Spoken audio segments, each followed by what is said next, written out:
Amanda, l'amante de mon mari, était assise dans ma cuisine, portant ma robe de chambre et sirotant mon café comme si elle était chez elle.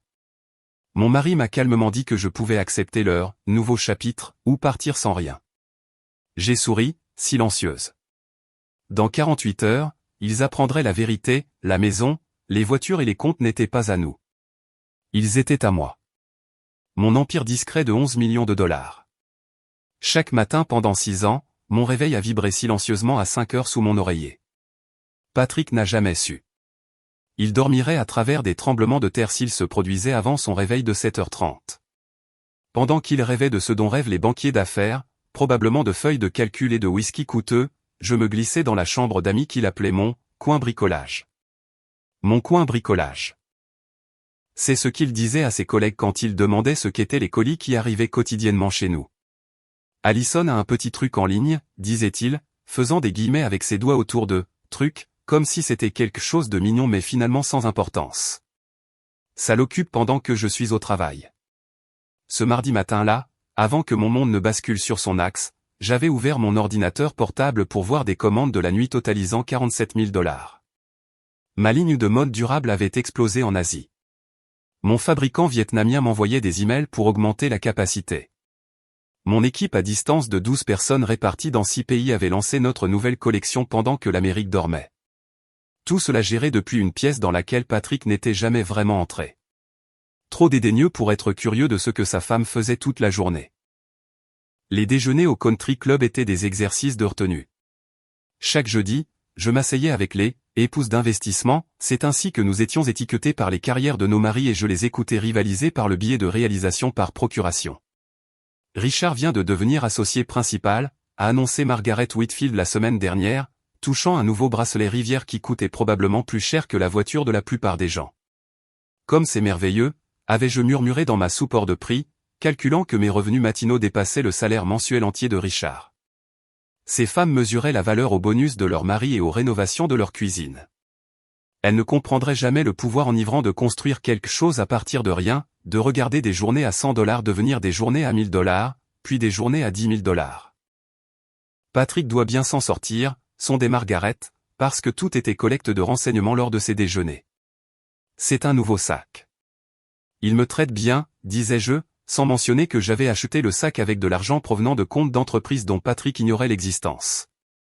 Les 200 $ qu'il transférait chaque semaine comme mon allocation ne couvriraient pas la taxe sur ce sac. Les signes de la liaison ont commencé il y a 3 mois. Nouvelle eau de Cologne.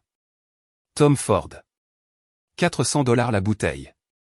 L'homme qui se plaignait quand j'achetais des produits bio sentait soudainement comme un grand magasin de luxe. Des vêtements de sport de marque remplaçaient ses t-shirts d'université vieux de 10 ans. Son téléphone, autrefois laissé négligemment n'importe où, est devenu attaché en permanence à sa main. Puis sont arrivés les SMS d'Amanda. Des corrections de formulaires à 23 heures. Des séances d'urgence le samedi quand je rendais visite à ma mère. Son nom apparaissant dans son téléphone avec une fréquence croissante, comme une tâche qui s'étend lentement. J'ai tout capturé, pas parce que je prévoyais de le confronter. La confrontation aurait été admettre la défaite. J'ai documenté parce que l'information est le pouvoir, et j'avais appris il y a longtemps que le pouvoir gardé en réserve est un pouvoir doublé. Le voyage à Seattle aurait dû être une célébration. 5 jours de négociations, des réunions sans fin dans des tours de verre, des PowerPoints qui me brouillaient la vue. Mais quand cet acheteur de Nordstrom a signé le contrat, 3,2 millions de $ pour des droits de distribution exclusifs, j'ai senti ma vie se diviser en avant et après. Patrick avait envoyé 2 SMS pendant ces 5 jours. 1. Où est le bon café? Comme si j'étais le service client de sa routine matinale. 2. Amanda organise la salle de sport à la maison. Tu vas adorer. Pas l'instructeur de pilates ou l'entraîneur, juste Amanda, décontractée et familière, déjà insérée dans notre espace domestique comme si elle y appartenait. Je m'étais tenu dans ma chambre d'hôtel à Seattle, tenant un contrat valant plus que ce que Patrick gagnerait en une décennie, lisant qu'Amanda organisait ma salle de sport à la maison. L'ironie était si tranchante qu'elle aurait pu faire couler le sang. Il laissait sa maîtresse réorganiser notre maison pendant que sa femme concluait des affaires qui feraient honte à son bonus de fin d'année. Le vol de retour avait été étrange. Première classe payée avec ma carte d'entreprise, pas la carte de crédit familial que Patrick surveillait, mais l'Amex noire connectée à mes comptes professionnels. J'avais examiné des contrats sur mon ordinateur portable pendant que d'autres passagers dormaient, approuvé des campagnes marketing, envoyé des virements bancaires aux fournisseurs, dirigé un empire depuis 30 000 pieds pendant que mon mari envoyait des SMS à son instructrice de pilates au sujet de notre salle de sport à la maison. Mon téléphone affichait 5h17 lorsque nous avons commencé notre descente. Dans 12 heures, j'entrerai dans ma cuisine pour trouver Amanda portant ma robe de chambre d'anniversaire. Mais à ce moment-là, suspendue entre ciel et terre, j'étais juste une autre femme d'affaires fatiguée rentrant chez elle auprès d'un mari qui ne la méritait pas. Les ronflements de Patrick avaient été la bande-son de mon succès. Certains matins, je m'arrêtais dans l'embrasure de notre chambre, ordinateur portable à la main, le regardant étalé sur notre lit king size californien, la bouche ouverte, son pyjama de marque tordue, complètement inconscient de la femme qu'il avait épousée. La tentation de le réveiller avec la vérité était parfois écrasante. Chérie, imaginais-je dire, pendant que tu rêvais de rapports trimestriels, j'ai gagné ton salaire mensuel avant le petit déjeuner. Mais je ne l'ai jamais fait parce que Patrick avait besoin de ses illusions. Il avait besoin d'être le pourvoyeur. L'histoire à succès, celui que les collègues enviaient. Mon silence était un cadeau que je lui faisais, bien qu'il ne le sache jamais. Un cadeau qui expirerait dans exactement 48 heures. Assise dans ma cuisine pendant qu'Amanda portait ma robe de chambre et buvait mon café, planifiant un avenir dans une maison construite avec de l'argent dont ils ignoraient l'existence. Le dernier SMS de Marcus, mon avocat, était arrivé alors que j'attendais mes bagages à la réclamation des bagages. Tout est documenté. Dis juste quand. Quand, s'est avéré être 6h47 un mardi matin, debout dans ma propre cuisine, regardant la maîtresse de mon mari porter mon cadeau d'anniversaire comme un trophée. Les roues de ma valise se sont prises dans le seuil alors que je la traînais par la porte d'entrée. Mes yeux brûlaient à cause du vol de nuit. Mes épaules me faisaient mal d'avoir traîné des sacoches d'ordinateur portable à travers 3 aéroports différents, et tout ce que je voulais, c'était du silence et du café. Ce que j'ai eu, c'est Amanda Nova, perchée sur mon tabouret de cuisine comme si elle attendait un photographe. Elle n'a même pas levé les yeux de son téléphone. « Bonjour, Allison », a-t-elle dit, faisant défiler l'écran d'une main, tandis que l'autre portait ma tasse préférée à ses lèvres. « Patrick a dit que tu rentrerais aujourd'hui. » La propriété des involtes dans ces quelques mots m'a frappé plus fort que de les trouver au lit ensemble. Ce n'était pas une bousculade coupable ou une confrontation choquée. C'était un confort chorégraphié. Elle était assise à mon comptoir en granit, portant ma robe de chambre en soie d'anniversaire, celle couleur champagne de Paris, remuant son café avec la cuillère en argent de ma grand-mère, celle de son service de mariage qui avait survécu à 2 guerres mondiales et au divorce de mes parents. Je me tenais dans ma propre entrée comme un livreur attendant une signature. « Où est Patrick ?» Ma voix est sortie stable, ce qui m'a surprise. Il s'habille. Elle a finalement levé les yeux, et ses yeux contenaient la satisfaction de quelqu'un qui avait déjà gagné un jeu auquel je ne savais pas que je jouais.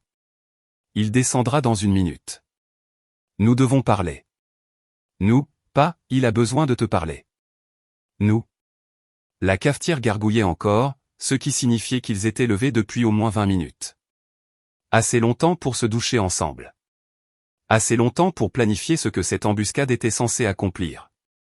La lumière du matin qui passait par les fenêtres de ma cuisine a accroché la soie de ma robe là où elle drapait la poitrine d'Amanda, et j'ai remarqué qu'elle ne portait rien en dessous. Un détail destiné à être remarqué, destiné à établir un territoire. Les pas de Patrick dans l'escalier avaient leur lourdeur matinale habituelle, mais aujourd'hui, il sonnait comme un compte à rebours. Il est apparu dans l'embrasure de la porte en ajustant sa cravate. La bleue Hermès que je lui avais achetée pour Noël, et son visage arborait l'expression qu'il portait pour les réunions clients difficiles. Professionnel, détaché, déjà 3 coups d'avance.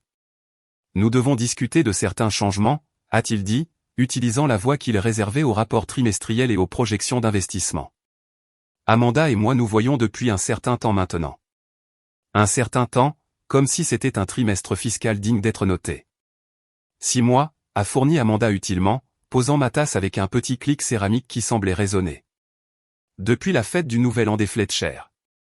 La fête des Fletcher, où j'étais parti tôt avec une migraine pendant que Patrick restait pour réseauter. J'étais rentré chez moi, avait pris 2 pilules et m'étais endormi au son des feux d'artifice. Il était rentré à 4 heures du matin en sentant le champagne et le parfum de quelqu'un d'autre. J'avais blâmé le traiteur. Nous avons décidé d'avancer ensemble, a poursuivi Patrick, les mains jointes devant lui comme s'il faisait une présentation aux investisseurs. Amanda et moi commençons un nouveau chapitre. Un nouveau chapitre, comme si nos 8 ans n'étaient qu'un brouillon valant la peine d'être jeté. La situation est en fait assez simple, a-t-il dit. Et maintenant, sa voix prenait ce ton particulier de condescendance qu'il utilisait avec les associés juniors qui ne comprenaient pas les produits dérivés complexes. Tu as 2 options. Tu peux accepter cet arrangement. Amanda vivra ici. Nous coexisterons tous comme des adultes civilisés. Ou tu peux partir. Partir, ai-je répété, goûtant le mot. Avec tes affaires, bien sûr, a ajouté Amanda généreusement, comme si elle était la maîtresse de maison m'offrant une indemnité de départ. Nous ne sommes pas déraisonnables. Patrick a hoché la tête, satisfait de sa magnanimité. Exactement. Nous voulons gérer cela avec maturité. Pas de drame, pas de longue bataille juridique. Juste une transition propre. Et si je choisis de partir? Ai-je demandé, sincèrement curieuse de leurs calculs. Alors tu pars avec ce que tu as apporté dans le mariage, a dit Patrick simplement. Tes effets personnels, tes vêtements, tes bijoux. La maison et les actifs majeurs resteraient naturellement ici. Naturellement. Parce que dans l'esprit de Patrick, son nom sur l'hypothèque signifiait la propriété. Peu importe que chaque paiement provienne de comptes qu'il n'avait jamais examinés. Peu importe que ces actifs majeurs aient été achetés avec de l'argent d'une entreprise qu'il considérait comme un passe-temps. J'aurai besoin de temps pour prendre des dispositions, ai-je dit en marchant vers la cafetière d'un pas mesuré. Mes mains sont restées stables alors que je versais du café dans une tasse. Pas ma préférée. Amanda l'avait réclamée.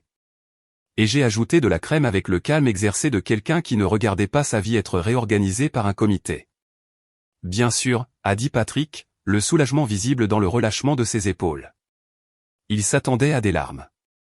Probablement des cris. Le genre d'effondrement émotionnel qui justifierait leur récit de nouveau départ. Prends le temps qu'il te faut. 48 heures, ai-je dit en me tournant pour leur faire face avec mon café. J'aurai besoin de 48 heures. Amanda s'est levée, ma robe bougeant alors qu'elle se déplaçait, et a fait quelque chose qui m'a presque fait rire. Elle s'est approchée et m'a tapoté l'épaule. M'a réellement tapoté comme si j'étais un chien qui avait correctement exécuté un tour. Prends tout le temps qu'il te faut pour faire tes bagages, a-t-elle dit, sa voix dégoulinante de fausse sympathie. Nous savons que c'est dur. Dur, comme si on me demandait d'accepter un régime, pas la démolition de mon mariage par une femme portant mon cadeau d'anniversaire. Je les ai regardés tous les deux, Patrick dans son costume de pouvoir, Amanda dans ma robe, et j'ai souri. Pas le sourire poli que je portais au country club, ou le sourire professionnel pour les réunions d'affaires. C'était quelque chose de différent. Quelque chose qui a fait faire une pause à la main d'Amanda sur mon épaule.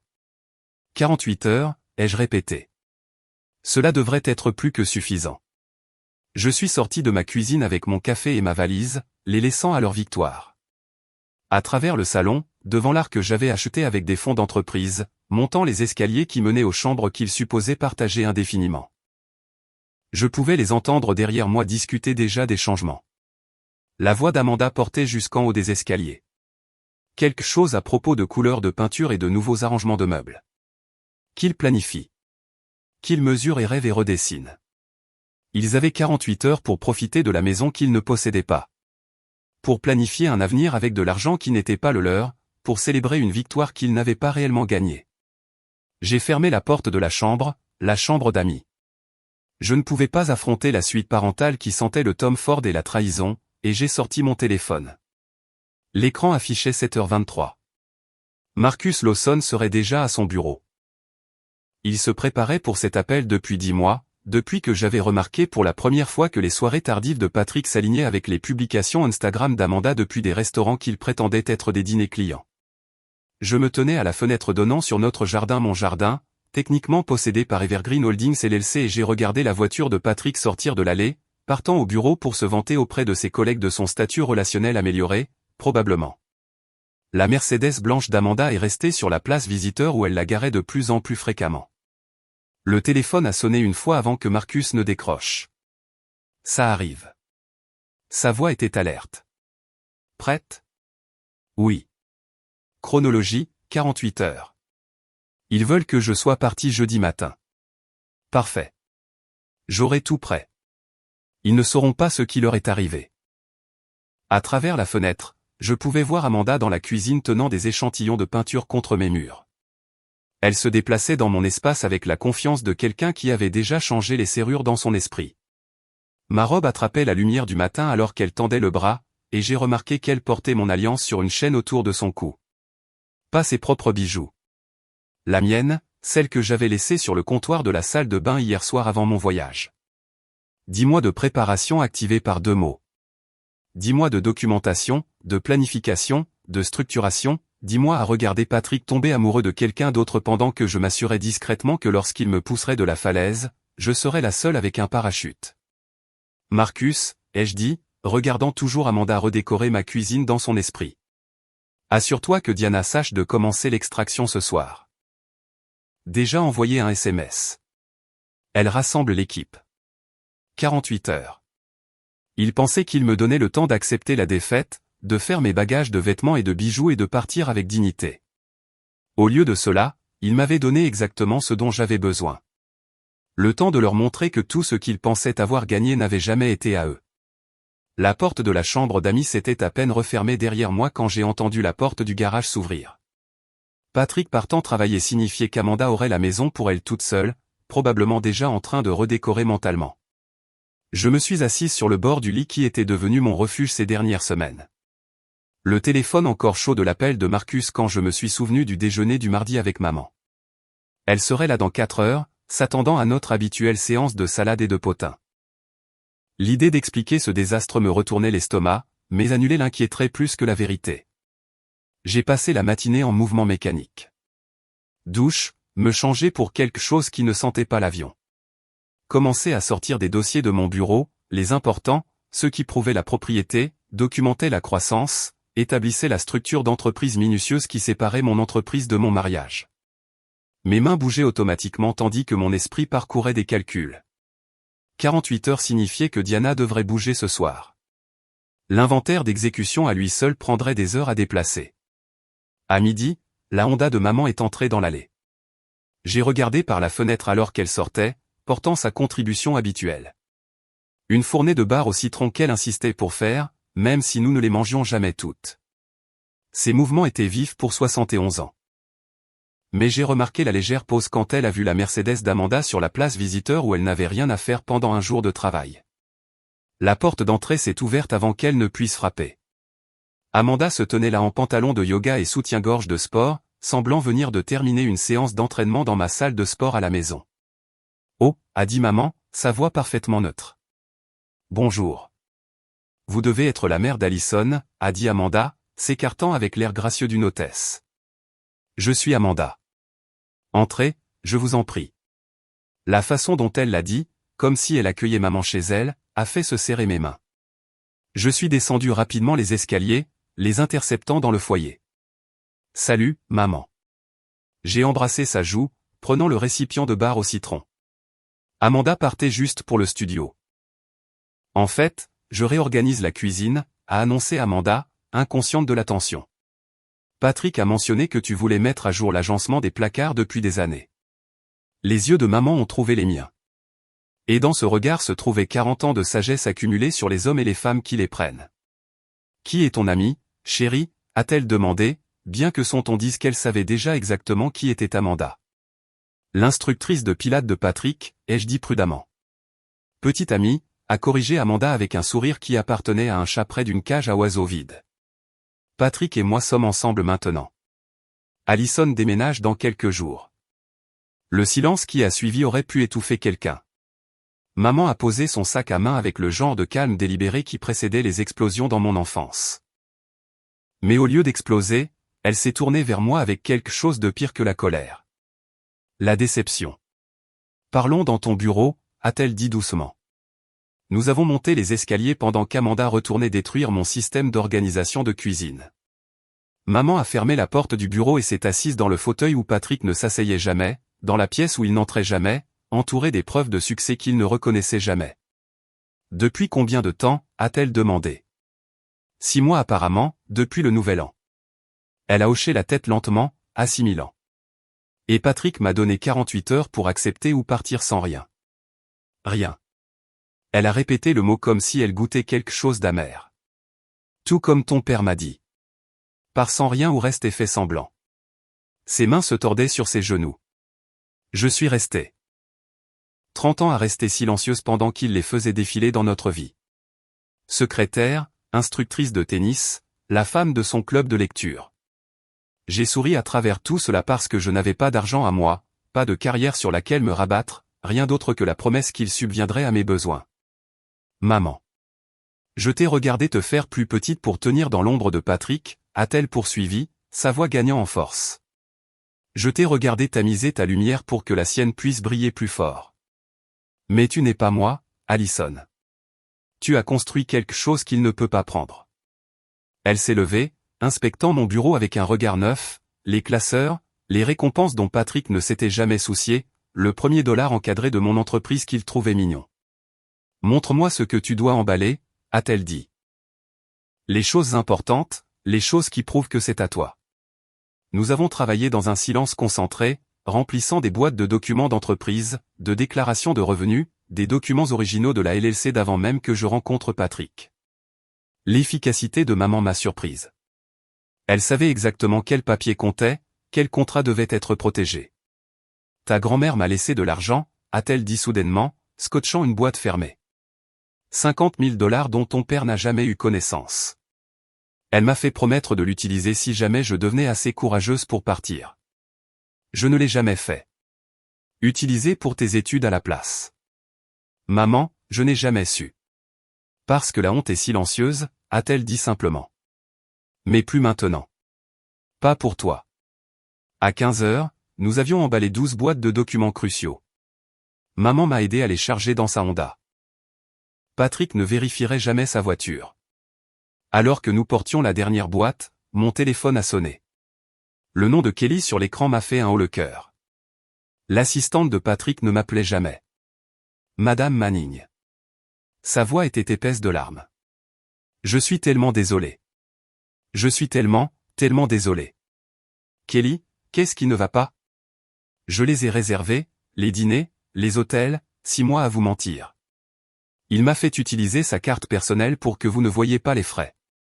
Maman observait mon visage alors que la confession de Kelly se déversait. Chaque urgence client, chaque réunion tardive, chaque conférence le week-end, tout soigneusement programmé autour de mes voyages, des visites de ma mère, de mes routines prévisibles. Il m'a fait transférer des emails à Amanda sur des stratégies de sortie, a sangloté Kelly. Des documents de protection des actifs. Il planifie cela depuis janvier. J'ai des copies de tout.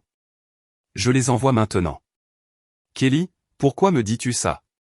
Parce que vous étiez la seule à vous souvenir de mon anniversaire. Parce que vous avez envoyé des fleurs quand mon père est mort. Parce que Patrick est un monstre et vous méritez de savoir exactement de quel genre. Les emails ont afflué. Des dizaines d'entre eux. Patrick discutant de la dissimulation d'actifs, du déplacement d'argent, de la protection de ses bonus du divorce inévitable. Amanda suggérant d'attendre après mon voyage à Seattle pour me confronter quand je serai fatigué et plus gérable. Merci, Kelly, ai-je dit doucement. Cela aide plus que tu ne le penses. Maman lisait par-dessus mon épaule, sa mâchoire se serrant à chaque email. Ils ont planifié ça comme une OPA hostile. Oui, ai-je convenu. Mais ils ont oublié qui m'a appris les OPA hostiles. Ce soir-là, je suis revenu de chez maman pour trouver une scène domestique si parfaite qu'elle aurait pu être mise en scène. Patrick et Amanda cuisinant ensemble. Musique jouant, vin respirant sur le comptoir. Elle portait mon tablier de Paris sur des vêtements de créateur qui coûtaient probablement plus que le loyer de la plupart des gens. Il remuait quelque chose dans mes casseroles en cuivre pendant qu'elle lui faisait goûter avec une cuillère en bois. On t'a gardé une assiette, a dit Patrick magnanimement, comme s'il me faisait une faveur dans ma propre maison. Le risotto était parfait, je devais l'admettre. Crémeux, correctement assaisonné avec juste la bonne quantité de vin. Amanda a minaudé quand j'ai complimenté sa technique. Je me suis entraîné avec un chef à Milan, a-t-elle dit, parce que bien sûr elle l'avait fait. Mon téléphone a vibré contre ma jambe. Diana confirmant l'extraction de ce soir. Marcus confirmant la documentation de demain. Maman confirmant que les boîtes étaient en sécurité dans son garage. J'ai souri et pris une autre bouchée. C'est délicieux, ai-je dit sincèrement. Chaque grain de riz avait un goût de vengeance. Chaque gorgée de vin de notre collection d'anniversaire, j'ai remarqué, descendait comme une justice liquide. Ils étaient assis en face de moi planifiant leur avenir, discutant de couleurs de peinture et d'arrangement de meubles pendant que mon téléphone assemblait silencieusement leur destruction. Patrick dormirait profondément ce soir, satisfait de sa victoire. Amanda rêverait dans mon lit, dans mes draps, portant ma vie comme un costume. Et à minuit, Diana arriverait avec son équipe pour commencer l'extraction minutieuse de tout ce qui comptait. 24 heures dans mon compte à rebours de 48 heures, et ils n'avaient toujours aucune idée que la guerre avait déjà commencé, et que je gagnais. Minuit était venu et reparti, comme un changement de quart à l'hôpital. Calme, efficace, nécessaire. Diana et son équipe avaient travaillé dans l'obscurité, extrayant mon entreprise de la maison avec une précision chirurgicale. Au lever du soleil, la seule preuve de leur présence était les espaces vides où vivait l'inventaire et les légères traces de pneus de fourgon banalisés sur l'allée. Je n'avais pas dormi. Au lieu de cela, je m'étais assise près de la fenêtre de la chambre d'amis en regardant l'équipe de Diana travailler, descendant occasionnellement pour déverrouiller les portes ou désactiver les alarmes. Patrick et Amanda n'ont jamais bougé de la chambre principale. Pourquoi le feraient-ils? Ils pensaient avoir déjà gagné. À 8h47, j'étais dans la cuisine en train de faire du café quand la sonnette a retenti. Par le Judas, je pouvais voir 3 hommes en uniforme bleu assortis debout à côté d'un camion plus grand que l'ego de Patrick. Entreprise de déménagement, a annoncé l'homme de tête quand j'ai ouvert la porte. Nous avons un enlèvement prévu pour 9h. Patrick est apparu en haut des escaliers dans une robe de chambre que je ne reconnaissais pas soit bordeaux, probablement un cadeau d'Amanda. Ses cheveux partaient dans des angles qui auraient été attachants il y a des années. Maintenant, cela le faisait juste ressembler à ce qu'il était. Un homme d'âge moyen pris au dépourvu. Qu'est-ce qui se passe? Sa voix avait ce calme forcé qu'il utilisait quand les échanges tournaient mal au travail. Enlèvement de matériel professionnel, ai-je dit, signant les papiers sur le presse-papier du déménageur. Tout ce qui est dans le garage et le pool-house doit aller à la nouvelle installation. Il a descendu les escaliers lentement, ses pieds nus silencieux sur le bois dur. Quel matériel professionnel? Les déménageurs se dirigeaient déjà vers le garage avec des diables et des couvertures. Je les ai suivis, Patrick traînant derrière moi comme un touriste confus. Quand la porte du garage s'est enroulée, sa forte inspiration a été audible même par-dessus les oiseaux du matin. C'est une presse à chaud, a-t-il dit, pointant la machine industrielle que les déménageurs emballaient soigneusement. Ça coûte 32 000 $, ai-je terminé. Plus l'expédition depuis l'Allemagne. La machine à broder à côté, c'est 40 000 $. L'imprimante textile numérique, 60 000 $. Son visage a défilé des expressions comme une machine à sous essayant de trouver la combinaison gagnante. Confusion, colère, puis quelque chose de nouveau. La première véritable lueur de peur. Cela semble excessif pour des objets personnels, a-t-il bégayé, les regardant chargés du matériel devant lequel il passait tous les jours sans le voir. Oh, ce ne sont pas des objets personnels. J'ai coché des articles sur la liste d'inventaire pendant que les déménageurs les emballaient. C'est tout du matériel professionnel, propriété de l'entreprise, chaque numéro de série documenté, chaque achat tracé jusqu'au compte d'entreprise. Tu es mesquine, a-t-il dit, mais sa voix manquait de conviction. Je suis précise. Il y a une différence. Amanda est apparue dans l'embrasure de la porte portant des vêtements de course qui coûtaient probablement plus que les paiements de voiture de la plupart des gens. Sa queue de cheval se balançait alors qu'elle inspectait la scène, la confiance rayonnant jusqu'à ce qu'elle voie l'ampleur de l'opération. 4 pages d'inventaire, 3 camions, une douzaine de déménageurs. Qu'est-ce que c'est que tout ça, a-t-elle demandé à Patrick comme s'il avait des réponses pour tout ce qui dépassait la gestion de portefeuille. Son équipement de loisirs, a dit Patrick. Mais même lui a entendu à quel point cela sonnait creux en regardant des déménageurs professionnels manipuler des machines valant plus que son bonus annuel. À midi, une Lexus blanche est entrée dans l'allée, suivie d'une Honda avec un autocollant « bébé à bord ». La mère d'Amanda a émergé de la Lexus portant du champagne tandis que sa sœur sortait de la Honda avec des cartons de déménagement. Elles étaient venues célébrer la mise à niveau d'Amanda pour l'aider à s'installer dans sa nouvelle vie. Elles se sont arrêtées à mi-chemin quand elles m'ont vu diriger des déménageurs qui chargeaient maintenant des imprimantes industrielles et du matériel de photographie valant plus que leurs 2 voitures réunies. Mandy. La voix de sa mère était aiguë de confusion. Pourquoi prend-elle tout le garage? Les joues d'Amanda ont rougi. C'est juste ces trucs de loisirs, maman. Patrick a dit que ça ne valait rien.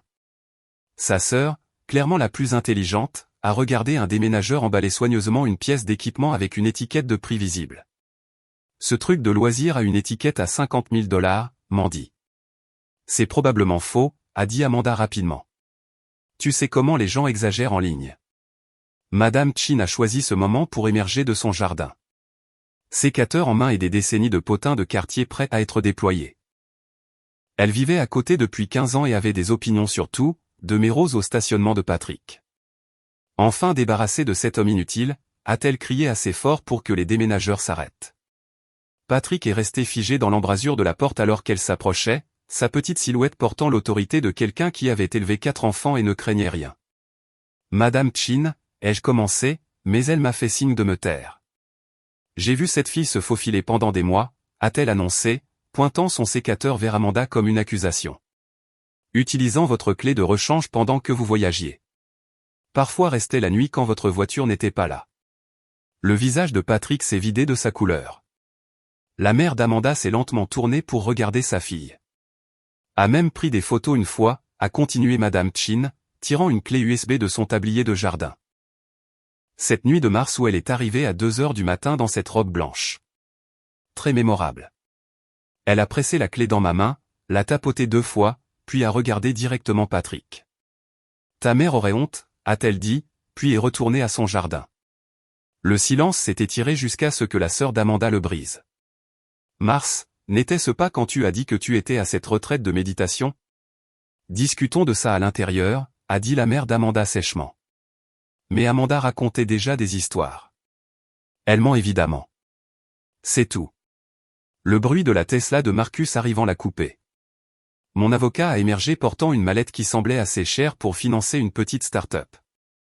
Son costume était parfaitement repassé malgré la chaleur de l'après-midi, et son expression contenait la satisfaction de quelqu'un sur le point de révéler une main gagnante. Madame Manning, il m'a fait un signe de tête, puis a inspecté la foule assemblée. Monsieur Manning, mademoiselle Nova, je crois que nous devons discuter de quelques problèmes de documentation. Quelle documentation? La voix de Patrick était devenue plate. Marcus a posé sa mallette sur ma table à manger avec une précision cérémonielle. Les serrures ont cliqué comme un compte à rebours. Il a étalé des papiers sur la surface. Actes, documents de constitution, liste d'actifs, relevés bancaires, déclaration de revenus. Chacun tamponné, notarié et absolument légitime. Commençons par la maison, a dit Marcus sur le ton de la conversation. Selon les registres du comté, cette propriété appartient à Evergreen Holdings LLC, et non à M ou Madame Manning personnellement. Les mains de Patrick tremblaient alors qu'il prenait l'acte. C'est impossible. Nous avons acheté cette maison ensemble. En fait, Marcus a sorti un autre document. Vous avez signé un acte de renonciation il y a 3 ans transférant la propriété à la LLC à des fins fiscales.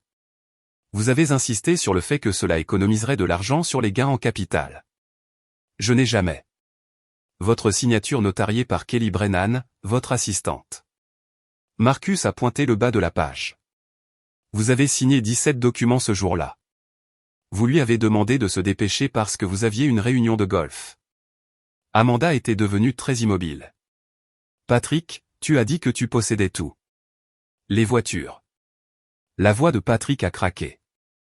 Loué via Evergreen Holdings comme véhicule de flotte. Les meubles, l'art. Actifs d'entreprise achetés à des fins de représentation commerciale. Tout documenté, tout légitime. La mère d'Amanda a ramassé l'un des papiers. Ses lunettes de lecture la faisaient ressembler à un juge examinant des preuves. Patrick, ça dit que l'entreprise vaut. Elle s'est tue, bouche bée.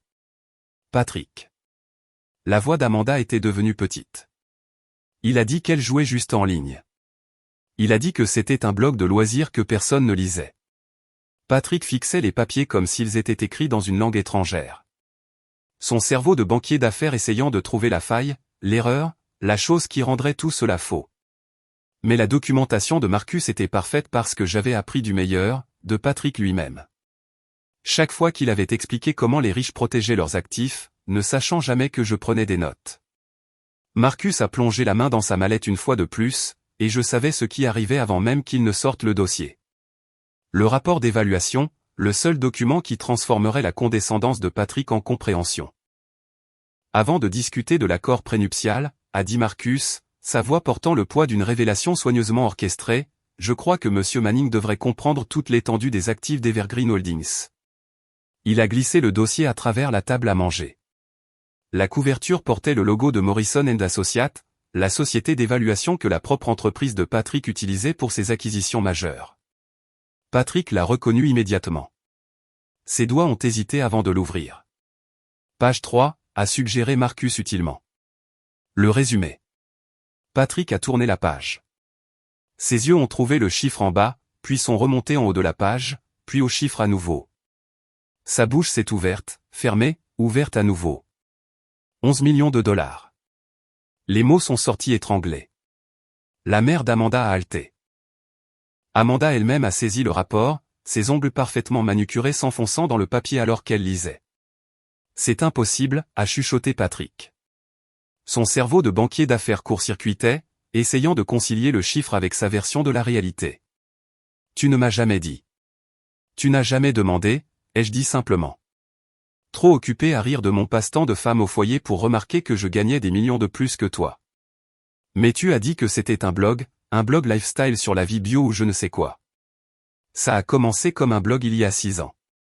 Puis sont venus les partenariats d'affiliation, les produits sous marque privée, le service de box par abonnement, la ligne de mode, l'accord avec Nordstrom que je viens de conclure à Seattle pendant que tu planifiais cette embuscade. 3,2 millions de dollars. Le téléphone d'Amanda face vers le haut sur la table a commencé à exploser de notifications. Instagram. La story qu'elle avait postée ce matin, verre de champagne, carton de déménagement, une légende sur les nouveaux chapitres et les mises à niveau, se retournait spectaculairement contre elle. Elle l'a saisie, balayant frénétiquement. Les commentaires affluaient plus vite qu'elle ne pouvait les lire. J'ai aperçu des bribes.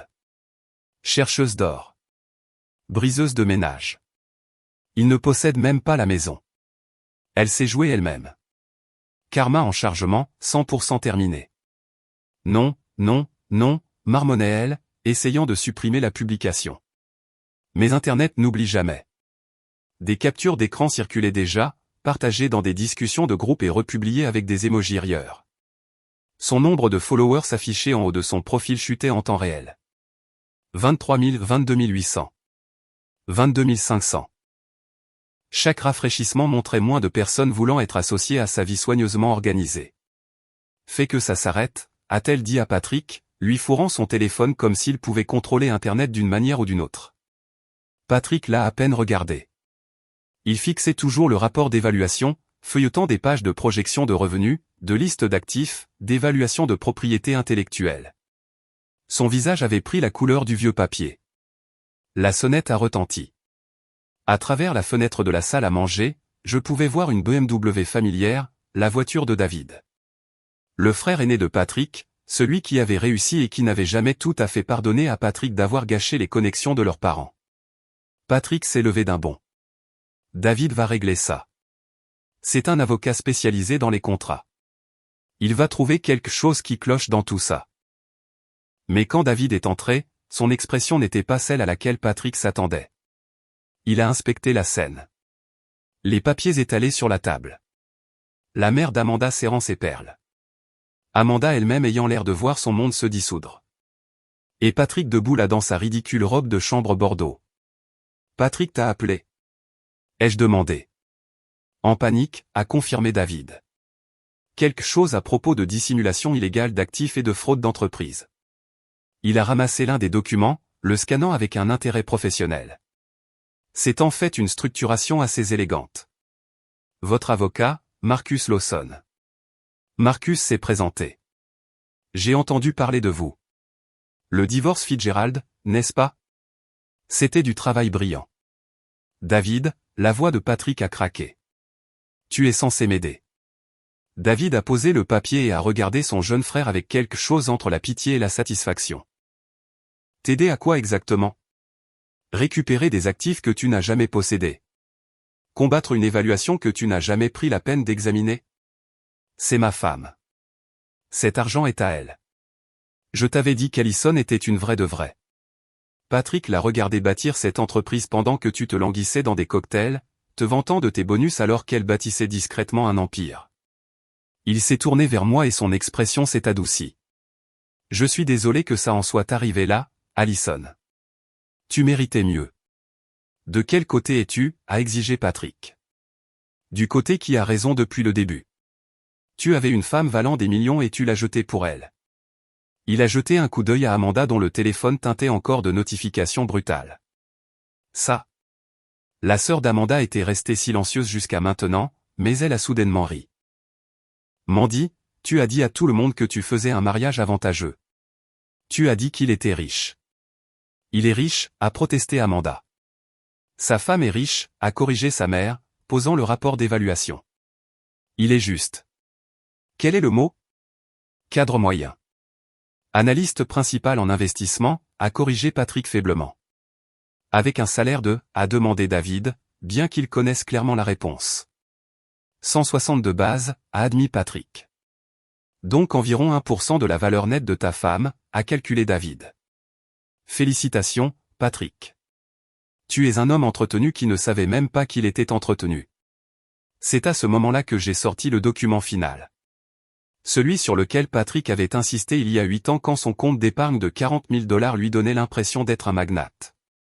En parlant d'être entretenu, ai-je dit en glissant l'accord prénuptial sur la table. Tu te souviens de ça? Le visage de Patrick est devenu blanc. Il a reconnu l'entête de son avocat immédiatement. Marcus l'a ramassé, lisant avec une précision théâtrale. Article 3, actifs prénuptiaux. Toutes les entreprises commerciales, investissements ou entités corporatives établies avant le mariage resteront la propriété séparée du conjoint établissant. Il a tourné une page. Article 7. Futures entreprises commerciales. Toute entreprise, véhicule d'investissement ou entité corporative créée pendant le mariage en utilisant des fonds séparés restera une propriété séparée, y compris tous les dérivés, expansions et entreprises filiales. Mais elle a démarré l'entreprise après notre mariage, a dit Patrick désespérément. A démarré la LLC 6 mois avant votre rencontre, a corrigé Marcus. Le blog qui est devenu l'entreprise a été enregistré comme propriété intellectuelle de cette LLC dès le premier jour. Chaque expansion, chaque filiale, chaque actif acheté, tout a transité par des structures d'entreprise antérieures à votre mariage. Tu as insisté sur ce contrat prénuptial, ai-je rappelé. Patrick a dit que tu devais protéger tes actifs. Ton cousin venait de traverser ce divorce horrible. Tu te souviens? Tu m'as fait assister à 3 réunions avec ton avocat pendant qu'il expliquait pourquoi tes économies avaient besoin de protection. David a vraiment ri. Tu te protégeais de sa pauvreté alors qu'elle se protégeait de ta découverte. C'est presque poétique. Amanda s'est levée brusquement, sa chaise raclant le sol. J'ai besoin d'air. Mais sa fuite a été bloquée par sa mère qui lui a attrapé le bras. Nous partons, Amanda. Maintenant. Mais maman. Maintenant. La voix de sa mère aurait pu geler le feu. Avant que ça n'empire. Amanda a regardé Patrick, attendant qu'il se batte pour elle, qu'il dise quelque chose qui sauverait ce désastre. Mais Patrick fixait le contrat prénuptial comme si c'était son propre certificat de décès. Patrick. La voix d'Amanda est montée d'une octave. J'ai besoin de réfléchir, a-t-il marmonné. Réfléchir? Réfléchir à quoi? Il a dit que nous recommencions. Tu as dit. J'ai dit beaucoup de choses, la voix de Patrick était creuse. Avant de savoir que ma femme valait 11 millions de $. Le silence qui a suivi était magnifique. Le visage d'Amanda est passé par l'incrédulité, la rage et enfin la compréhension. Elle avait été jouée, pas par moi, mais par les suppositions de Patrick, son arrogance, sa certitude absolue qu'il était celui qui avait réussi. Je l'emmène chez moi, m'a dit David. Mais seulement pour une semaine. Il doit apprendre les conséquences. Patrick a levé les yeux vers son frère et pour la première fois depuis que je l'avais rencontré, il avait l'air vraiment perdu. Tu es censé être ma famille. Allison était ta famille, a répondu David. Et regarde comment tu l'as traité. La BMW de David est sortie de l'allée à 16h17. Patrick s'est affaissé sur le siège passager comme un ballon dégonflé. La famille d'Amanda était partie 10 minutes plus tôt, la Lexus de sa mère démarrant avec assez de force pour laisser des traces de pneus sur mon trottoir. La salle à manger sentait encore la peur et l'eau de Cologne coûteuse. Marcus a rassemblé ses documents avec la satisfaction d'un maître d'échecs qui venait de démontrer un échec et mat parfait. L'avis d'expulsion sera affiché demain matin, a-t-il dit. Ils ont 24 heures à compter de la notification pour quitter la propriété de l'entreprise. Demain c'est jeudi, j'ai réalisé, exactement 48 heures après le début de tout ça. Timing poétique, a convenu Marcus, fermant sa mallette d'un coup sec. Diana aura une équipe de nettoyage prête vendredi matin. Nettoyage en profondeur professionnelle, vérification de l'inventaire et changement de toutes les serrures et codes de sécurité. La maison semblait différente après le départ de tout le monde. Pas vide, libérée, comme si elle pouvait enfin respirer sans la prétention de Patrick remplissant chaque coin. J'ai marché à travers des pièces qui seraient bientôt à moi seul, touchant des meubles qu'il n'avait jamais appréciés, redressant de l'art qu'il n'avait jamais remarqué. Cette nuit-là, j'ai dormi dans la chambre d'amis à nouveau. Pas parce que je ne pouvais pas affronter la chambre principale, mais parce que je voulais leur donner une dernière nuit dans ce qu'ils pensaient être leur lit. Une dernière nuit avant que la réalité ne frappe à la porte. Le jeudi matin est arrivé gris et bruineux, le genre de temps qui rend tout plus lourd qu'il ne devrait l'être. J'étais assise à l'îlot de cuisine avec mon ordinateur portable et mon café quand j'ai entendu du mouvement à l'étage. Le réveil de Patrick, 7h30 précise comme toujours. La douche a coulé. Des pas ont traversé la chambre. Des bruits matinaux normaux qui ne seraient plus jamais normaux. Il est descendu le premier, vêtu de son deuxième meilleur costume. Son meilleur costume était encore au pressing. Un détail qui n'aurait pas dû compter, mais qui rendait tout plus pathétique d'une certaine manière. Il s'est arrêté quand il a vu le papier scotché sur le miroir près de la cafetière. Avise de quitter la propriété de l'entreprise, a-t-il lu à haute voix. Les résidents doivent retirer tous leurs effets personnels dans les 24 heures suivant l'affichage. Sa main a tremblé légèrement alors qu'il l'arrachait. Tu fais vraiment ça?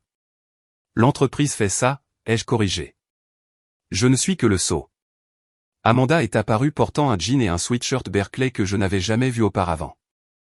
Pas de tenue de sport de créateur, pas de tenue soigneusement organisée, juste des vêtements ordinaires qui la faisaient paraître plus jeune, plus petite, ordinaire.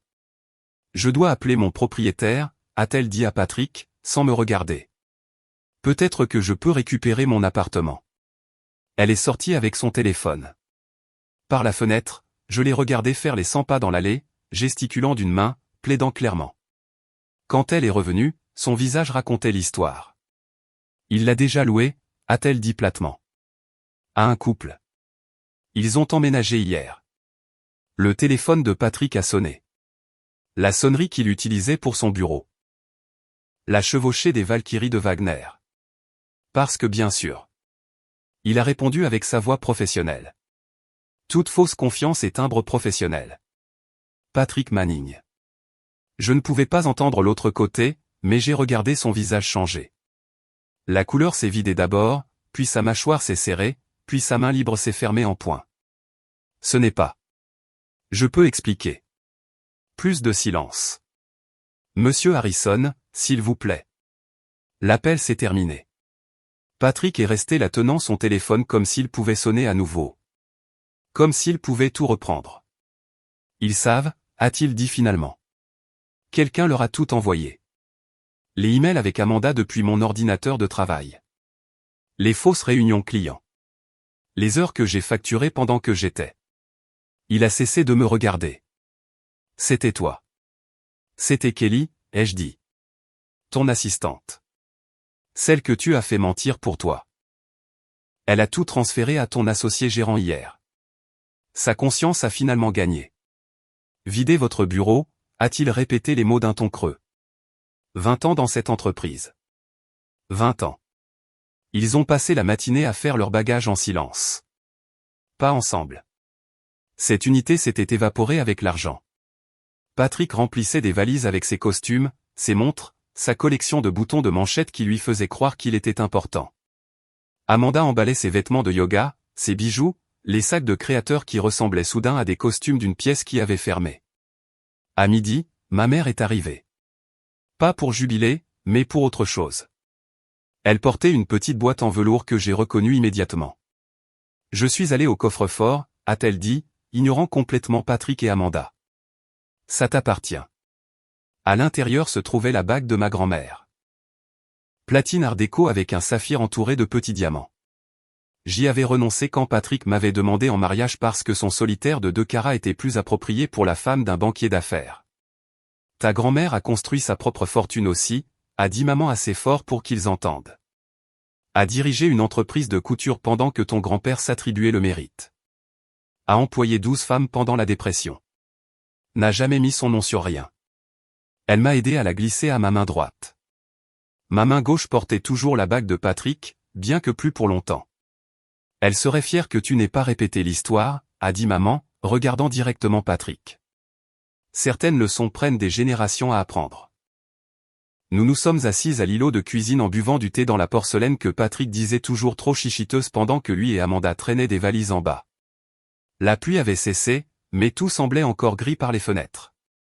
Une dernière chose, ai-je dit alors qu'ils se tenaient près de la porte avec leurs affaires. Dîner ce soir. Avant que vous partiez. Amanda a regardé Patrick. Patrick a regardé le sol. Pourquoi, a-t-il demandé. Pour tourner la page, ai-je dit simplement. Ils sont revenus à 18h. J'avais mis la table de la salle à manger, pas avec les bonnes assiettes, mais avec des assiettes en carton du garage. Les verres à vin étaient en plastique. Les serviettes venaient d'un restaurant à emporter. Je leur ai servi des pâtes d'une boîte, de la sauce d'un pot, de la salade en sachet et des graissins achetés en magasin. Le genre de repas que l'on fait quand on s'en fiche, quand on fait juste les gestes. C'est ce que vous avez réellement apporté à ce foyer, ai-je dit, posant leurs assiettes. Rien de substantiel, rien de valeur, juste une commodité temporaire. Facilement remplacée. Amanda a poussé les pâtes dans son assiette, des larmes coulant sur ses joues. Patrick ne pouvait pas croiser mon regard, fixant juste la nourriture bon marché comme si c'était un miroir, lui montrant exactement ce qu'il valait. Je t'aimais, a-t-il dit doucement. Une fois, tu aimais l'idée de moi, ai-je corrigé. Le rôle de soutien dans ton histoire à succès. Quand je suis devenu le premier rôle, tu n'as pas pu le supporter. Ils sont partis à 19h30, marchant vers la voiture de Patrick en silence. Pas de sortie dramatique, pas d'accusation finale, juste 2 personnes qui avaient tout misé sur une supposition éperdue. La maison était à moi à nouveau, seulement à moi. Je me suis tenu dans ma cuisine, ma main touchant les casseroles en cuivre avec lesquelles Amanda avait cuisiné, le comptoir en granit où elle s'était assise dans ma robe, la cafetière qui avait tout déclenché. 48 heures. C'est tout ce qu'il avait fallu pour démanteler leur plan et récupérer ma vie. Le contrat prénuptial m'a protégé. La structure de l'entreprise m'a enrichi, mais la patience calme et prudente de construire quelque chose pendant qu'il planifiait mon élimination, c'est ce qui m'a sauvé. La sonnette à 8h vendredi matin n'était pas inattendue. L'équipe de nettoyage de Diana était arrivée exactement à l'heure, et j'ai regardé depuis la fenêtre de ma chambre alors qu'ils déchargeaient des aspirateurs industriels et des fournitures. La maison était à moi à nouveau, légalement et complètement, mais elle ressemblait encore à une scène où le drame de quelqu'un d'autre s'était joué. Mon téléphone a vibré. Marcus. Les documents ont été livrés chez David il y a 1 heure. Il a dit que Patrick devrait être en train de les lire maintenant. Le dossier de divorce, 200 pages de réalité méticuleusement documentée. Chaque actif catalogué, chaque revendication de propriété vérifiée. Chaque argument possible préventivement adressé. Marcus l'avait construit comme une forteresse, impénétrable et absolue. David m'a appelé 20 minutes plus tard. Il est juste assis là à fixer la page 47. David a dit. Le résumé de la division des actifs, page 47, où il était précisé exactement ce que Patrick recevrait. Ses économies personnelles de 38 000 $, son 401 K valant environ 90 000 $, la collection de montres de son grand-père et sa garde-robe contre ce que je gardais, tout le reste. Son avocat vient de partir, a continué David. Lui a dit de prendre l'offre. A dit, tu es plus généreuse que n'importe quel tribunal ne le serait. Tu ne demandes pas de pension alimentaire malgré la disparité des revenus. Je ne veux pas de son argent, ai-je dit. Je veux qu'il parte. L'avocat a utilisé des mots différents. Quelque chose à propos de pas de levier, pas d'actif et pas de dossier. Patrick a jeté un verre contre le mur après son départ. À l'autre bout de la ville, Amanda avait sa propre matinée de révélation. le studio de Pilates où elle avait bâti sa réputation d'instructrice capable de transformer des épouses trophées en corps trophées avait convoqué une réunion d'urgence. Kelly, l'ancienne assistante de Patrick, qui était devenue mon allié inattendu, m'envoyait des mises à jour par SMS. Elle avait rejoint le même studio après que tout a explosé, ayant besoin de la distraction de l'exercice. Amanda vient d'arriver, a écrit Kelly. Le parking est vide sauf les voitures du personnel. Pas bon pour un vendredi matin. 20 minutes plus tard, elle sort en pleurant. Carton d'affaires de son casier. Le directeur vient de poster une déclaration sur l'Instagram du studio concernant le maintien des normes professionnelles et la protection des valeurs de notre communauté. Les commentaires sont brutaux. Amanda avait construit toute son identité sur le fait d'être aspirationnelle. La jeune et belle instructrice qui avait capturé un banquier à succès. Son Instagram avait été un cours magistral de routine matinale floue et de selfies post-entraînement avec des citations inspirantes sur le fait de passer au niveau supérieur et de connaître sa valeur. Maintenant, ces mêmes publications étaient capturées et moquées dans les groupes Facebook locaux. Princesse Pilates briseuse de ménage était tendance dans notre écosystème de médias sociaux de banlieue. Les épouses qu'elle entraînait, qui lui confiaient leurs insécurités pendant qu'elle rencontrait secrètement le mari de leur ami, s'étaient transformées en une armée de destructeurs numériques. Sa vidéo de réponse en larmes postée depuis sa voiture sur le parking du studio a aggravé les choses. Elle a blâmé les femmes jalouses et le jugement de la société pendant que le mascara coulait sur ses joues. La section des commentaires s'est transformée en massacre. La vidéo avait 3000 « je n'aime pas » en 1 heure. Concentre-toi peut-être sur ta propre vie au lieu de voler celle des autres, disait le commentaire le plus populaire avec 2000 cœurs. Mon téléphone a sonné. Diana. Tu dois entendre ça, a-t-elle dit. Mon équipe de jury comptabilité a trouvé quelque chose. J'avais engagé les jurys comptables pour m'assurer que Patrick ne pouvait réclamer aucun actif caché, pour vérifier que chaque dollar était comptabilisé. Mais ils avaient trouvé tout autre chose. Patrick a écrémé les comptes des clients, a dit Diana. De petites sommes, 500 ici, 1000 là, mais constamment depuis 2 ans. Il déplaçait de l'argent lors de transactions complexes. Blâmait la volatilité du marché pour les écarts. Près de 60 000 au total. Mon estomac a fait un bond. C'est une fraude électronique fédérale. Techniquement, son entreprise devra le signaler une fois qu'ils auront fait leur propre audit, ce qu'ils feront après son licenciement. Ce n'est pas sur toi, Allison. C'est son choix, son crime. Envoie tout au service de conformité de son entreprise, ai-je dit. Et copie la SEC. Je ne le protège plus. La visite du FBI chez David a eu lieu à 18 h. J'en ai entendu parler par Madame Chin, qui l'avait entendu de sa fille qui l'avait vue aux nouvelles du soir. 2 agents en costume sombre, un mandat, et Patrick emmené vers une berline noire pendant que les voisins regardaient depuis leurs fenêtres. David m'a appelé ce soir-là. Ils ont pris ses ordinateurs, ses téléphones, tout, a-t-il dit. Il n'est pas encore arrêté. Il monte le dossier, mais son passeport a été confisqué. Comment va-t-il? Brisé, David a fait une pause. Il continue de dire que c'est de ta faute, que tu as tout orchestré. Je n'ai rien orchestré. J'ai juste arrêté de nettoyer ses dégâts. Samedi matin, je me tenais dans le studio de danse vide qui accueillait autrefois les cours les plus exclusifs d'Amanda. La propriétaire, une femme plus âgée nommée Grace, qui avait bâti l'entreprise à partir de rien, m'a fait visiter l'espace. Tout le bâtiment est à vendre, a dit Grace. Je prends ma retraite. Je déménage en Floride pour être près de mes petits-enfants. Combien? 3,8 millions. Ce n'est pas seulement le studio.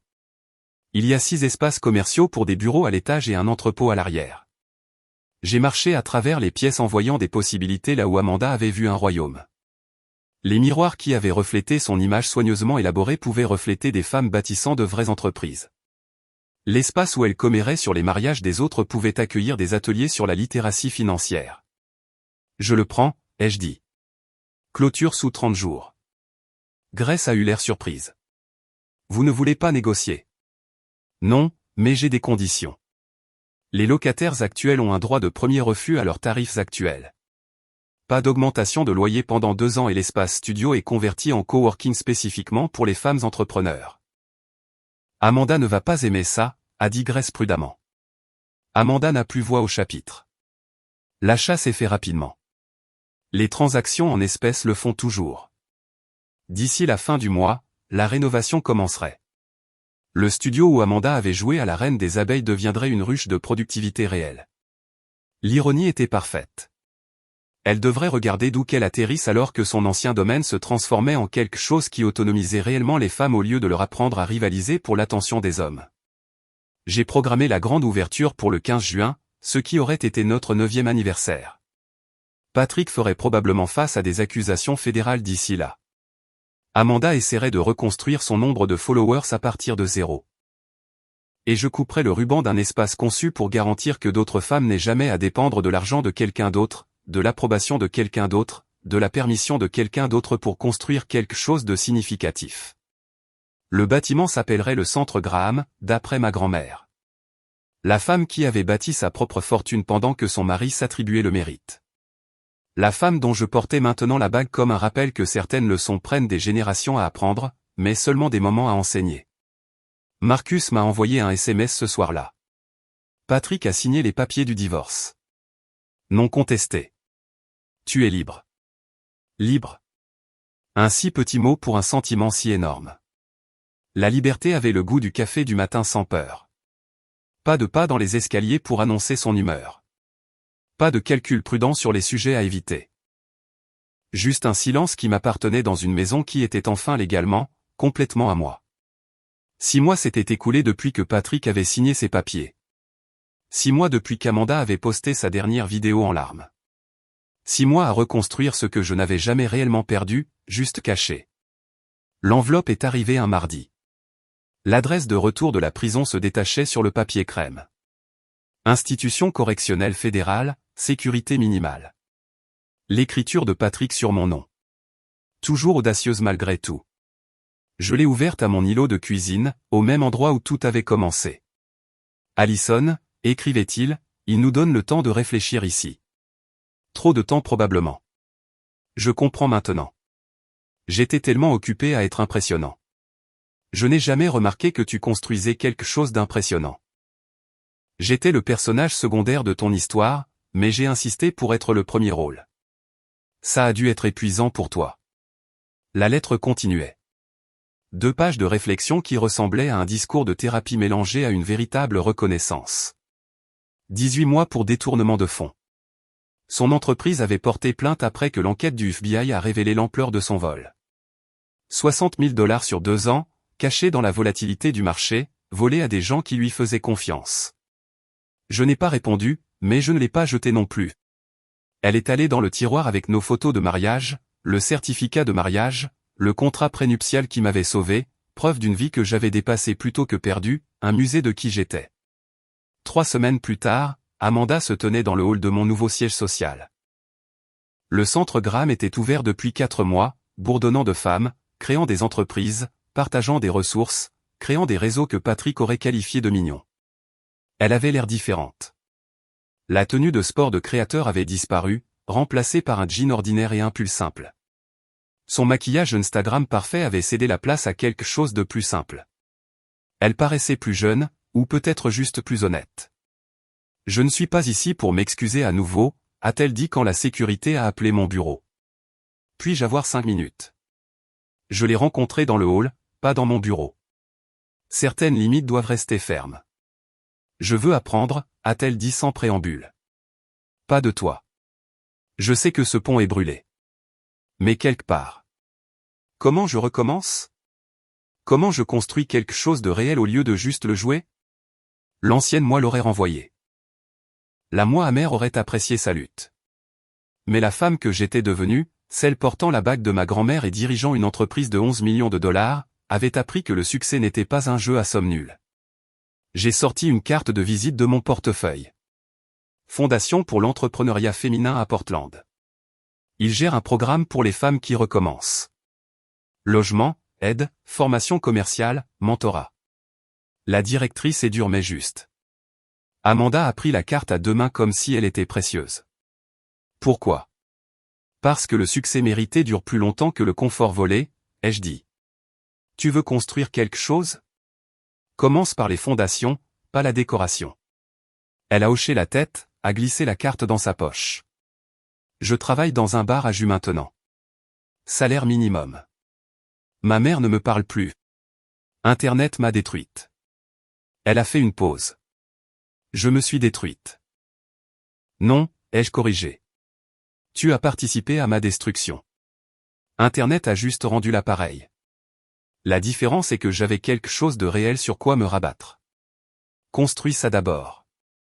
Elle est partie sans drame, sans larmes, juste un merci silencieux et des pas s'estompant vers ce qui viendrait ensuite pour elle. Thanksgiving est arrivé avec une chaleur inhabituelle pour novembre. Ma table de salle à manger, celle où Marcus avait étalé les preuves de l'ignorance de Patrick, accueillait maintenant 12 femmes qui m'avaient aidé à récupérer ma vie. Ma mère était assise à ma droite, portant une nouvelle robe qu'elle avait achetée avec l'argent de la vente de son alliance. 50 ans apportaient un rappel de compromis, avait-elle dit. Tant pour quelque chose qui correspond à qui je suis maintenant. Diana était assise en face d'elle, ordinateur portable fermé pour une fois, riant de l'histoire de Kelly sur sa première semaine en tant que responsable des opérations. Kelly s'était transformée, passant de l'assistante misérable de Patrick à quelqu'un qui dirigeait les réunions avec confiance, qui attrapait les erreurs avant qu'elles ne deviennent des problèmes, qui avait trouvé sa voie dans l'espace que Patrick avait essayé de réduire au silence. Madame Chin avait apporté ses fameux raviolis, refusant de partager la recette, mais enseignant aux boursières sa technique de pliage. 6 jeunes femmes, toutes bâtissant des entreprises grâce à la fondation que j'avais lancée. Toutes apprenant que le succès ne nécessitait pas la permission, le mariage ou l'approbation de quelqu'un d'autre pour construire au lieu de briser. Diana a levé sa coupe de champagne. Dom Pérignon parce que nous pouvions nous le permettre maintenant sans justification. Aux femmes qui nous ont prévenus, a ajouté ma mère, me regardant. Aux secondes chances méritées, pas données, a dit Kelly. Et je savais qu'elle parlait de la sienne autant que de celle de n'importe qui. Aux chaises vides qui deviennent des opportunités, ai-je dit, faisant un geste vers le siège que nous avions laissé libre. Pas pour la mémoire de Patrick, mais pour quiconque en aurait besoin ensuite. Le champagne avait un goût de victoire correctement vieilli. Pas le triomphe aigu de la vengeance, mais la satisfaction douce du succès bâti sur un terrain solide. Plus tard, après le départ de tout le monde, je me suis assise dans ma cuisine à l'approche de l'aube. 5 heures, mon heure habituelle. Mais maintenant, je ne me glissais pas tranquillement dans une chambre d'amis. Maintenant, j'ouvrais mon ordinateur portable à mon propre îlot dans ma propre maison, passant en revue mon propre empire. Les jardins à l'extérieur fleurissaient avec un design intentionnel. J'avais engagé un architecte paysagiste qui comprenait que la beauté pouvait être à la fois structurée et sauvage. Les murs affichaient des récompenses, entrepreneur de l'année, excellence en affaires durables, championne des femmes leaders. Le silence n'était pas vide. Il était plein de possibilités. Mon téléphone vibrait avec les développements de la nuit, des commandes du Japon, une proposition de partenariat d'un distributeur européen, une demande de conférence de la Stanford Business School, une demande d'interview d'un magazine qui avait autrefois présenté Patrick comme un jeune leader à suivre. J'ai rédigé des réponses tout en sirotant du café dans la porcelaine de ma grand-mère, portant une robe de chambre en soie que je m'étais achetée pour célébrer l'accord avec Nordstrom. Pas un cadeau de quelqu'un, pas un symbole du succès de quelqu'un d'autre, mais mon propre choix pour mon propre confort. Le lever du soleil a peint ma cuisine en or. La même lumière qui avait illuminé la trahison d'Amanda réchauffait maintenant ma matinée solitaire. Mais solitaire ne signifiait pas seul. Cela signifiait complète. Oh, sans compromis. Mon téléphone a sonné. Diana, tôt comme toujours. Les chiffres trimestriels sont arrivés, a-t-elle dit. Tu veux deviner? Surprends-moi. Évaluation à 14,3 millions. Le centre Graham est déjà rentable. La fondation a financé 22 entreprises et l'ancienne firme de Patrick veut nous embaucher comme consultants pour leur nouvelle initiative de durabilité. J'ai ri, vraiment ri pour la première fois depuis des mois, pas aux dépens de Patrick, mais de la belle ironie de tout cela. Dis-leur oui, ai-je dit. Mais nos tarifs de conseil sont non négociables. Le lever du soleil était devenu plein jour. Un autre matin dans ma vie, ma maison, mon entreprise, mon avenir. Plus à construire dans l'ombre ou à cacher le succès pour protéger l'ego de quelqu'un d'autre. L'Empire ne contre-attaquait plus seulement. Il avait gagné, et je ne faisais que commencer. Cette histoire de vengeance calculée vous a tenu en haleine? Appuyez sur le bouton j'aime dès maintenant. Ma partie préférée était quand Allison leur a servi le dîner dans des assiettes en carton, sachant qu'ils avaient enfin compris leur vraie valeur. Quel a été votre moment préféré? Déposez-le dans les commentaires ci-dessous. Ne manquez pas d'autres histoires captivantes comme celle-ci.